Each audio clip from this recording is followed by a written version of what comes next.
Good morning, good afternoon, good evening. We have another unscripted auction review here of a 1996 Ford Taurus LX station wagon. Currently on Bring a Trailer.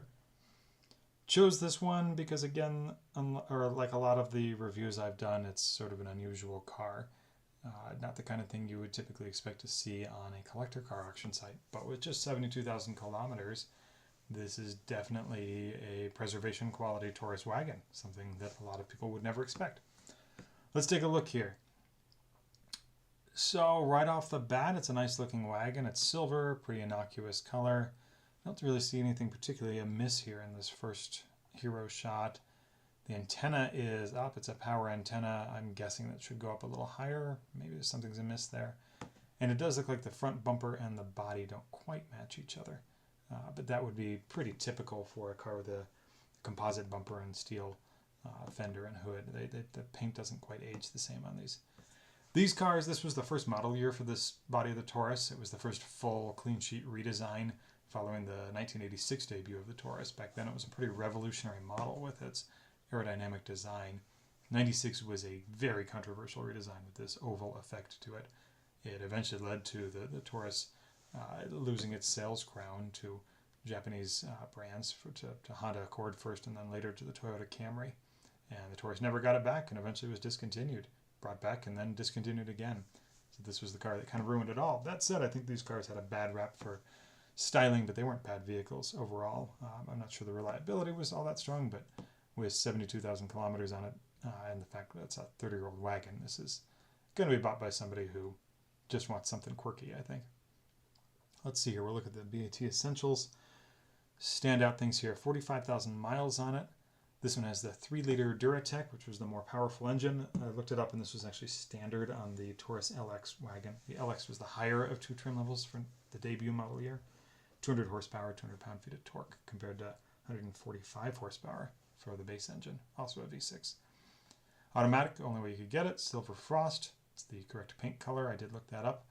Gray cloth upholstery, 15-inch aluminum wheels. They're chrome. I'm not sure if that was standard. It does not. No, that was a $580 option. Wow. That was an expensive option. I have an old price guide here next to me that I'm looking at. The only other standout thing that's kind of interesting on here is the keyless entry keypad on this.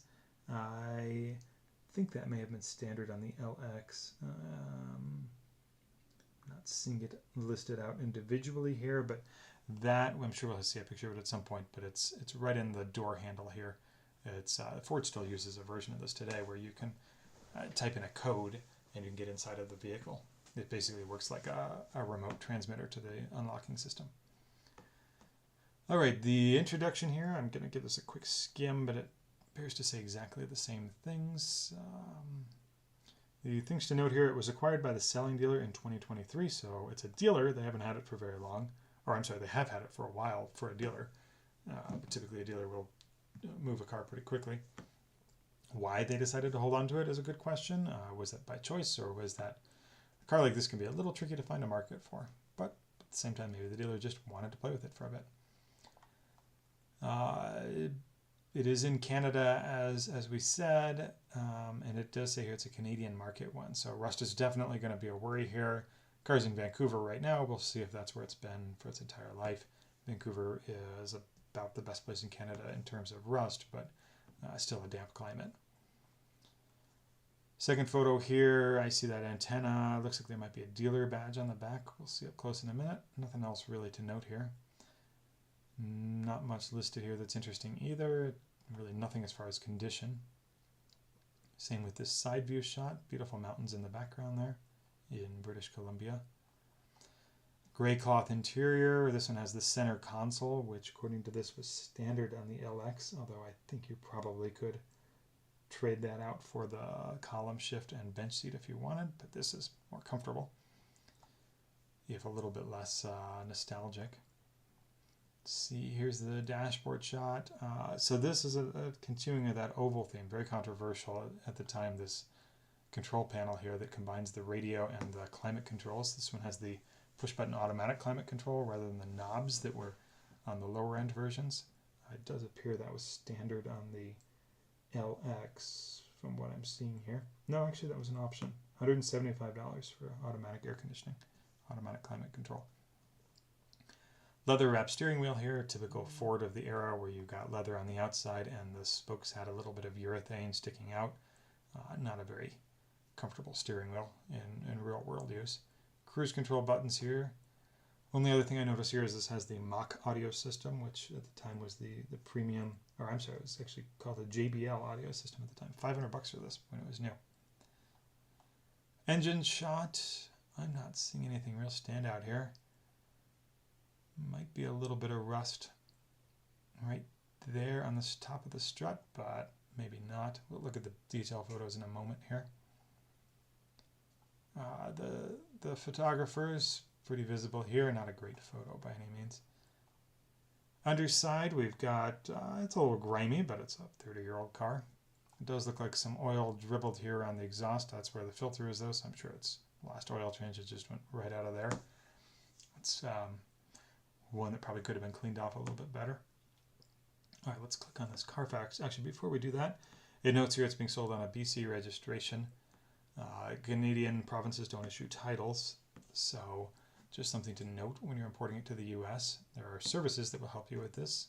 It's not particularly difficult to import a car from Canada though, and a car like this, number one, the age is not an issue, but even then a newer model will typically will comply with US regulations. Carfax is a clean Carfax. It's showing 6 vehicle service history records, 35 detailed records, and 43,000 miles. So this is a US Carfax. Let's see here. So it was first sold in May of '96 in Kelowna, British Columbia. I think that's how you pronounce that, which is near Vancouver. Interesting. It was a lease vehicle to start. Let's see. It looks like it was regularly registered on pretty much the same date. Basically every year. There's not much information in 2004. Some sort of service was done. Usually these early 2000s and 90s, there's rarely any information. Another service in 2011.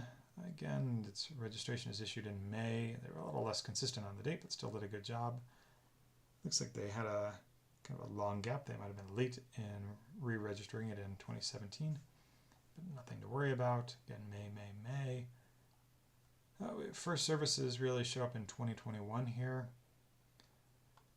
An inspection, a brake light switch replaced, and then 25 kilometers later, it was back at the same place almost a month later. Doesn't say what though. Might be worth calling this Elite Auto Center, see if they might provide any information on it. Back to that May registration. Here we have a new owner reported in September of 2022 and another registration in December of 2022. Probably worth asking the seller if they know anything, although this is a dealer, they may not. 2 services in 2023 here. That was last year. An oil change and then a cabin air filter replaced 2,000 miles later. Don't know how difficult the cabin air filter is on these, but I'm surprised you would take it to a service center for it. But there might be more services listed than what you see here. So this is one where 2023, I probably would pick up the phone and call this Boyd Automotive. And here's October of 23, new owner, and West Kelowna, so a different, slightly different spot. This might very well be the dealership taking ownership of it. A lot of times dealerships will put the title in their name. They might need to. I don't know how that works in Canada, but let's see here. Dealer has included two videos. I can't watch these right now. It just doesn't work that way for this video, but the one thing to note is this one's from November of 2023, so that's quite an old video. In fact, that corresponds with when they first registered it, so would be interesting to see. This one looks quite a bit later. I can see it's got more greenery. It doesn't look like November. All right, here's the photo gallery. It looks like a lot of photos of very similar angles. So 127 photos. We'll go through them somewhat quick here.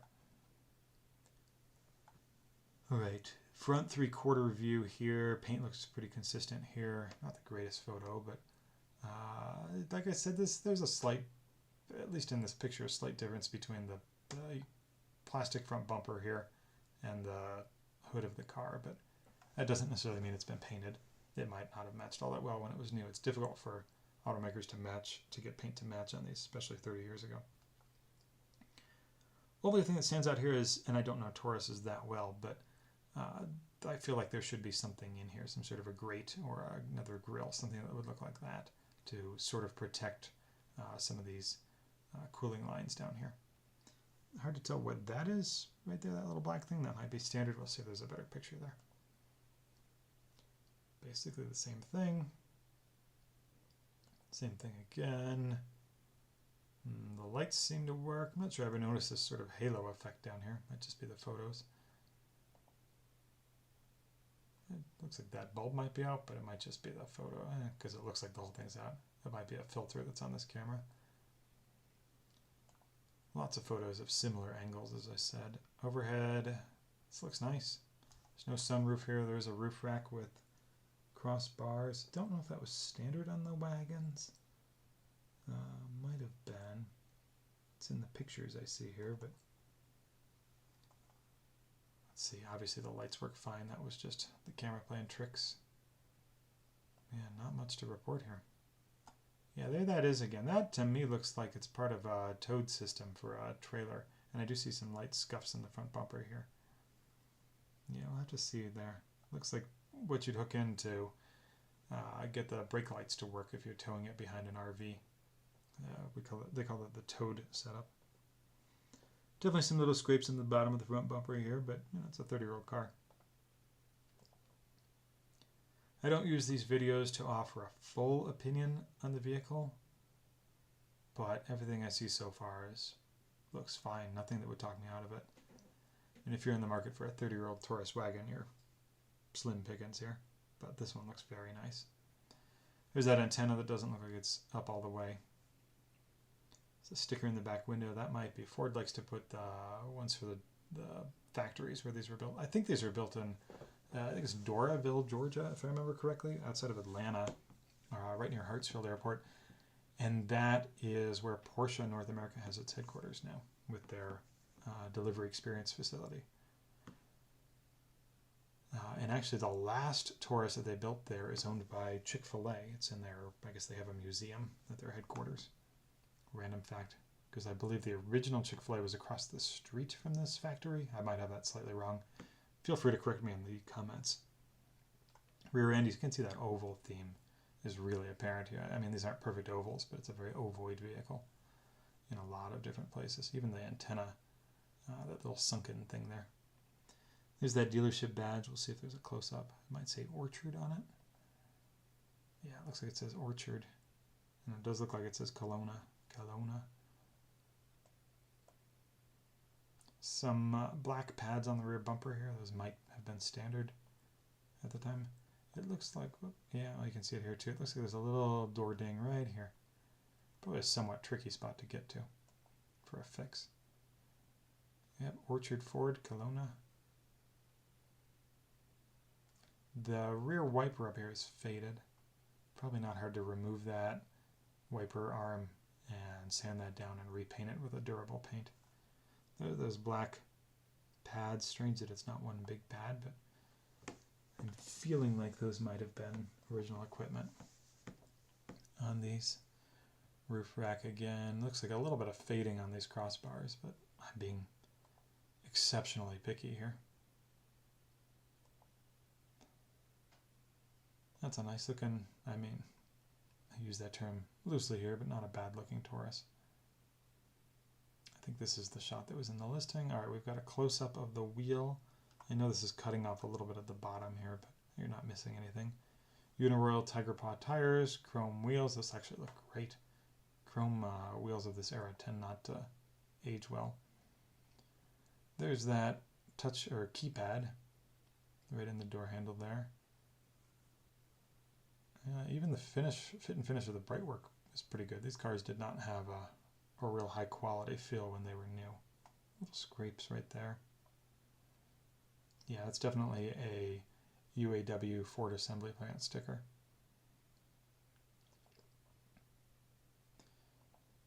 Yeah, definitely nothing worrisome. Wheels look really good. Oh, there's a very close-up photo.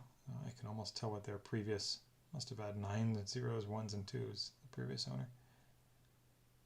There's a much closer up photo of the wheel that got these a little out of order, I think. Yeah, it looks very, I mean, for 30-year-old chrome, that looks great. Can't quite read the date code on the tires here.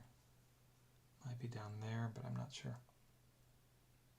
Probably would ask the seller for the date code if you're serious about this car, although by the time this auction goes, or this video goes live, this auction will have ended. Here's a door panel. We're going to head inside, it looks like. One of the controversial things in the Taurus was they didn't have any map pockets on the doors. I think they added that the next year. Remember that being a sticky point. It's a very plasticky door. I think this is all a soft touch or a vinyl cover here, and this is probably hard plastic. It looks great though. And those Ford switches they used in everything. The U and the L for unlock and lock. I don't know if it was the same in other markets outside of the US, but mirror control there. There's that Ford premium sound. Yeah, it wasn't Mach audio, it was JBL. I think they used the Mach term on some other models. Let's see here, we've got that partial power adjustment. It's not a power adjustable backrest, but it's powered down here with a lumbar support. Seats look like they're in nice shape. There's I got to look at these sun visors. I remember these being kind of funky, but I don't remember exactly what. Let's see here. That upholstery is in great shape. Very bland.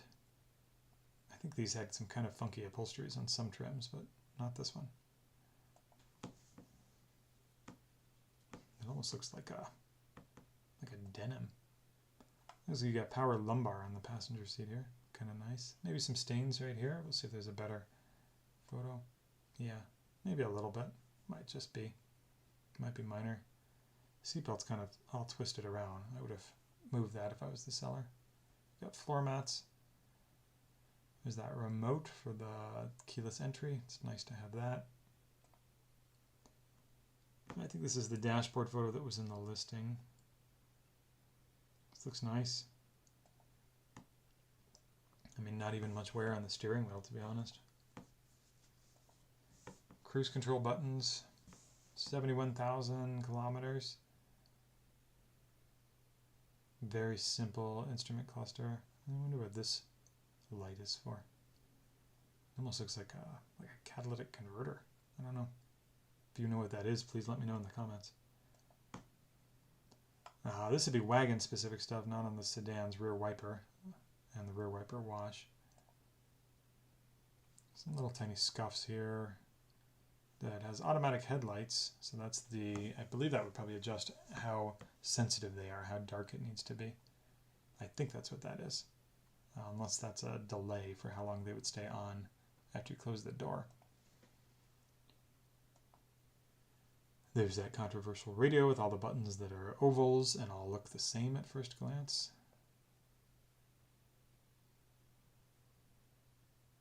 Some minor scratches here, but we're talking a 30-year-old Taurus, the cassette player. You couldn't get an in-dash CD player at this point. It's just a changer. So those rear door panels, those are very plain looking. These rear nuts have sunk in, very typical. The elastic in there goes bad. They probably had things stuffed back there for 30 years. You know, umbrellas and jackets or maps or something. I believe you can fix these on a lot of cars. I've never actually done it, but I think you can. It's a very flat bench, the rear bench seat. It is a split fold, like a 60-40 style.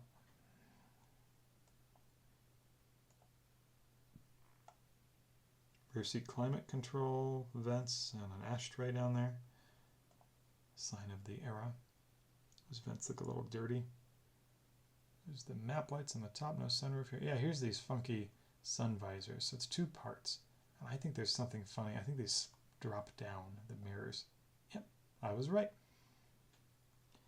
My treasure trove of car nerdiness never ceases to amaze me. The lighted mirrors were probably on the LX and probably not on the base version, but yeah, there it is, illuminated visor mirrors. We've got the tailgate open. I'm not sure what this strip is here. It might be factory. I mean, it's not applied very well. It might be something that rubs against some plastic down there. We'll see. It's got, looks like speakers in here. cargo area. This does not have a third row. I actually thought that these pretty much all had a third row. I'll have to look through here. That must have been an option and I didn't realize it. Again, I don't know that much. Rear facing third seat was a $340 option. Not equipped here. Because I don't see any seat belts. That's how I know that. I suspect that, and there's probably storage under here. We'll find out in a moment. That looks like where the spare tire probably lives. And a small storage here. It does have the luggage compartment cover. Some staining on the rear seat back. This all looks very nice though. Yeah, I mean this looks like a 3-year-old used car. Something here, maybe some tape residue or maybe just scratches. This looks like a lock button maybe for the door locks. Yeah, so that this is interesting because that looks like a spare tire well, but I think that tire would be next to it there. We'll see if that's detailed, but I imagine this is where the third row would store if it had one. All right, we're moving under hood now. This is pretty clean. Looks like it's been probably cleaned up. Yeah. This has definitely been detailed by the dealer. I mean, again, I'm not a Taurus expert here, but I don't see anything amiss. It looks actually really nice. Really, really clean. These look like very small attachments for the battery leads, but that might be normal for these. I don't know. I don't see anything that looks amiss here. Very clean. You're not going to be able to see a lot. Warning labels are in French and English, which would be a Canadian market thing, I would think. Yeah, this has been so well cleaned up. All right, we're underneath the vehicle here. I mean, this is very, very, very clean. These pictures almost look like they're in a grayscale. It is. I assume that's the fuel filter. It looks a little bit rusty underneath, but it's probably original. I'm guessing these bushings are a bit dry, but who knows? Just a bit dusty. Yeah, there's that spare tire well. So interesting. Dual mufflers. Interesting. Must have dual exhaust pipes. I didn't look. There's the sway bar bushing there.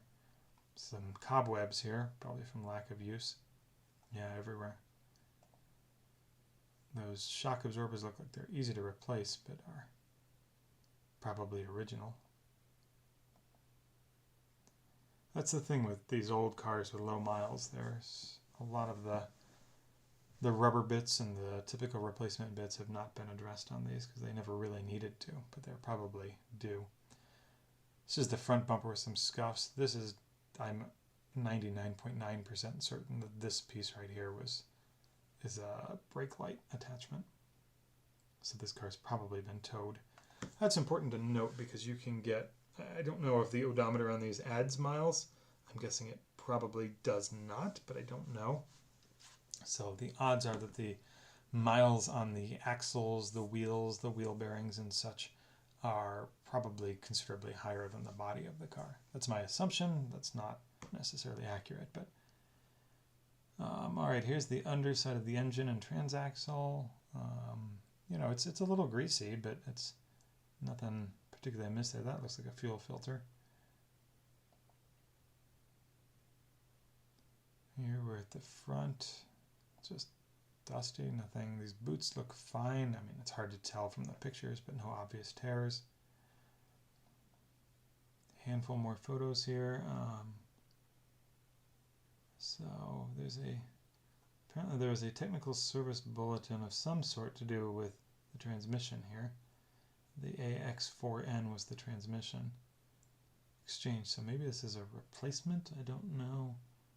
Void after August 31st, 1996.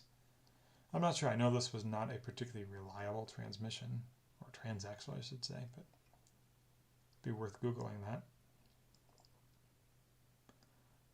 We've got some stickers here. I'm not sure where we are in the vehicle now. Oh, that might be under hood. Yeah, that's under the hood. Although it's something about the airbag warning, because that's the hood insulator. Here we are, the drive belts. These aren't terribly interesting. vacuum hoses, all the stuff you'd expect. All right, it was built in February of '96 by Ford Motor Company in the USA. That's because it was built in Georgia, but it does have the Canadian badge there that all Canadian market cars have. There's the VIN, a little hard to read, but it's there. Oh, this is great. Here's your service history, at least some. So this is from Orchard Ford Sales, which was that car dealership. So it looks like we're going to go back in time here. We'll start with an oil change in 2020, 62,000 kilometers. The works package, which is lube oil filter, coolant. It looks like it's a coolant check maybe. Tire pressure check. It's more of an inspection than anything, and replaced an air filter. Oh, they noted an oil leak from the front engine cover. I missed that somehow. Engine cover and oil pan. So that might be the, it might be a valve cover situation, or a cam cover, I guess.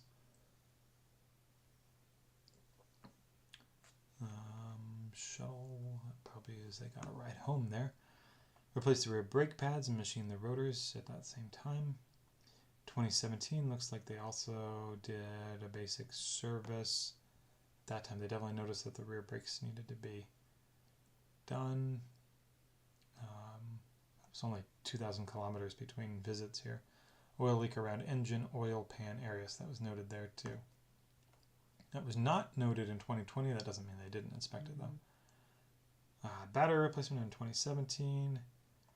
They did a light bulb in 2016. Also noted a minor oil engine leak around the oil pan.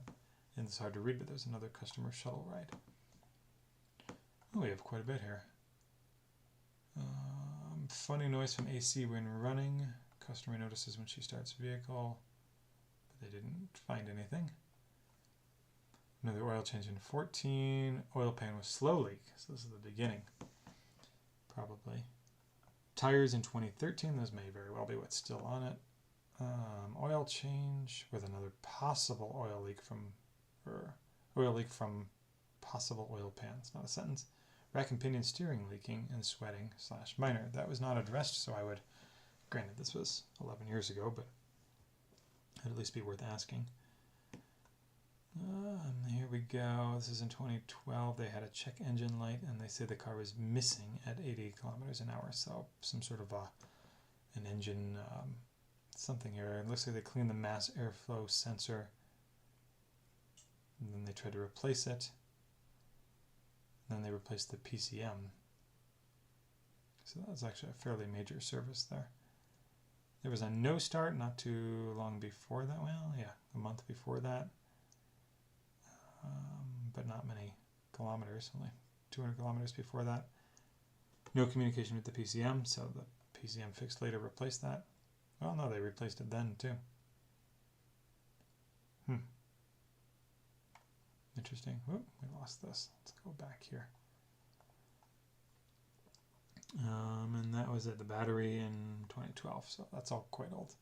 So there was clearly some sort of a PCM issue at some point, but this is interesting. This appears to be the same car with steel wheels on it.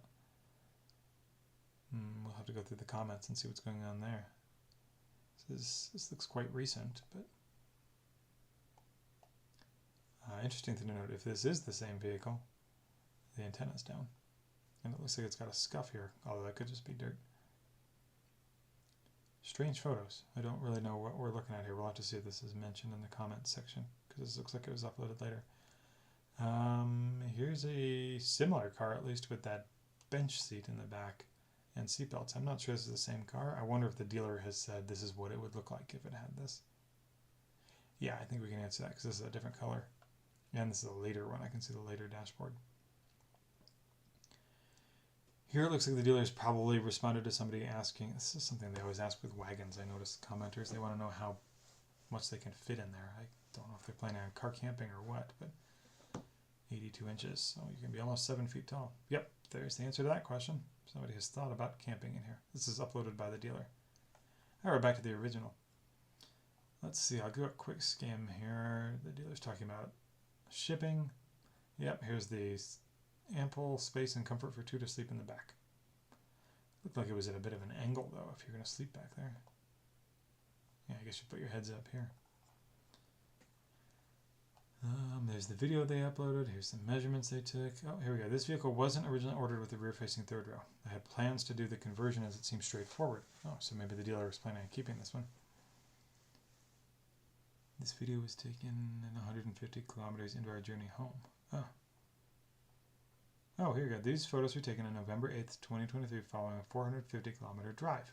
The winter wheels included with the sale are pictured. So that was not actually noted in the listing, but it looks like you get a set of steel wheels with probably winter tires. Here they are. Here's the dealer talking about. Looks like he or she was actually planning on keeping this. That's interesting. I mean, not terribly surprising. It's not going to be worth a ton of money, and if you want something, well, this guy was quite responsive. Good for the seller. All right, not a lot of comments on this with just now less than a day to go, but all right, that was our unscripted walk around video of this 1996 Ford Taurus LX wagon. Thanks a lot for watching. Please like, share, and subscribe. That really helps me out. Leave any comments you'd like, any questions, concerns, and if you're the one who ends up winning this vehicle at the auction, because it is a no reserve, somebody will be winning it. Please contact me. Let's talk about it. I'd love to know what your thoughts are and how come you purchased it. It's such an interesting car. All right, thank you very much. Thanks for watching.